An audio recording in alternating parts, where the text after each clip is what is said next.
যেদিন আমার বিয়ে হয় ওই দিন রাতেই আমি ওনাকে বলে দিই যে আমি অন্য কাউকে ভালোবাসি। উনি চুপ করে সোফায় বসে পড়েছিল। একটি বারও এসে বিছানায় আমার পাশে বসেনি, একবার জিজ্ঞেসও করেনি তবে কেন তার ঘরের বউ হয়ে আসলাম। আমি আবার বলেছিলাম ঘুমের মাঝেও আমাকে টাচ করার চেষ্টা করবেন না। উনি মনে হয় কথাটিতে নেগে যান, উঠে এসে আমার সামনে দাঁড়ান। ওনার চোখগুলো লাল হয়ে আছে। আমি ভয় পেয়ে যাই। হঠাৎই উনি বিছানায় হাঁটু গেড়ে বসে বলতে শুরু করে, ওই আপনি কি মনে করেছেন আমাকে? আমাকে কি মাতাল অভদ্র মনে হয়? ঘুমের মাঝেও যেন আপনাকে স্পর্শ না করি, এর মানে কি? আমি কি হিংস্র পশু যে রাতের আঁধারে আপনার ওপরে ঝাঁপিয়ে করব? তারপর আরও কিছু কথা শুনিয়ে দিয়ে নিজের চোখ মুছতে মুছতে ঘর থেকেই বেরিয়ে যায়। আমি বিছানা ছেড়ে উঠে গিয়ে জানালা দিয়ে বারান্দার দিকে তাকাই। দেখি উনি নীরবে বসে আছেন আর একটু পরপর চোখ মুছতে ব্যস্ত। বিয়ে ঠিক হওয়ার পরে ভাবির মুখে শুনেছিলাম, ছেলেটা খুব ভালো অবন্তী, দেখো তোমাকে অনেক আগলে রাখবে, জীবনে অনেক সুখে থাকবে। তখন ভাবির কথাটা তেমন আমলে নেইনি, কিন্তু যখন ওনাকে কাঁদতে দেখি তখন ভাবতে থাকি একটা ছেলে মানুষও এভাবে কাঁদতে পারে। আমি যতটুকু জানতাম বিয়েটা ওনার মায়ের পছন্দেই হয়েছে। হয়তো ভাবছে আমার যে ওকে পছন্দ নয় এটা যদি ওনার মা জানতে পারেন তবে খুবই কষ্ট পাবেন। ওনার মা ক্যান্সারের সাথে লড়ছিল, কবে মারা যায় কোনো ঠিক নেই।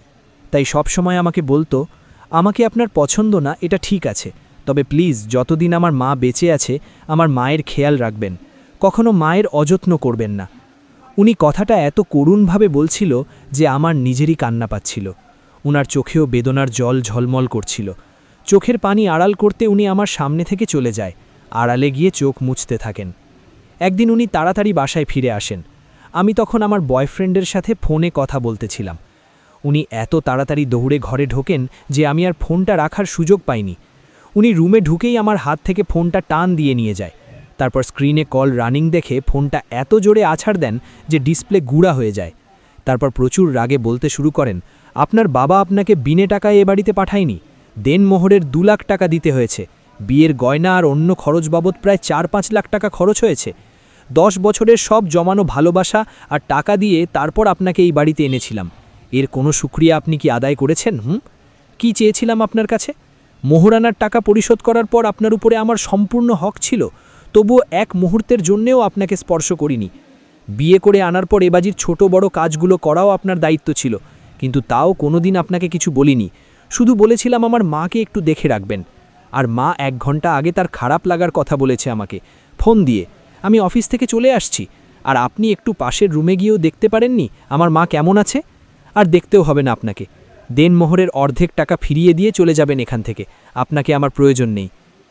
তারপর উনি হন হন করে চলে যায়।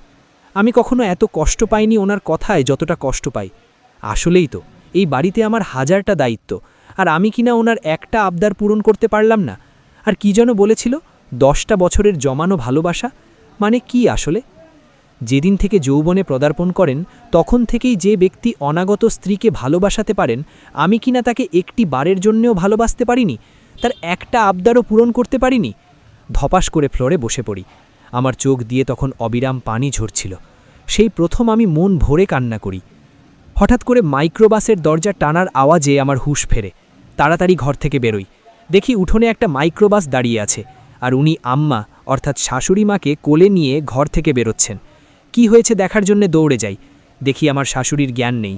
বুঝতে বাকি রইল না যে উনি অসুস্থ হয়ে পড়েছেন। আমি ওনাকে কেবল বললাম, আমিও যাব।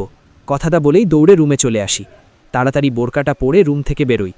আম্মাকে গাড়ির পিছনের বড় সিটটাতে লম্বা করে শোয়ানো হয়েছে, আর মাথাটা আমার স্বামীর উরু অর্থাৎ রানের উপরে রাখা। আমিও গাড়িতে উঠে পড়ি। গিয়ে ওনার পাশে বসে বলি, আপনি সামনে চলে যান, আম্মার মাথাটা আমার কোলে দিন। উনি কিছু না বলে আমার দিকে রক্তিম চোখে তাকান। ওনার চাওয়াতে নিষেধ স্পষ্ট। বাধ্য হয়ে আমি পিছনের সিটে গিয়ে বসে পড়ি।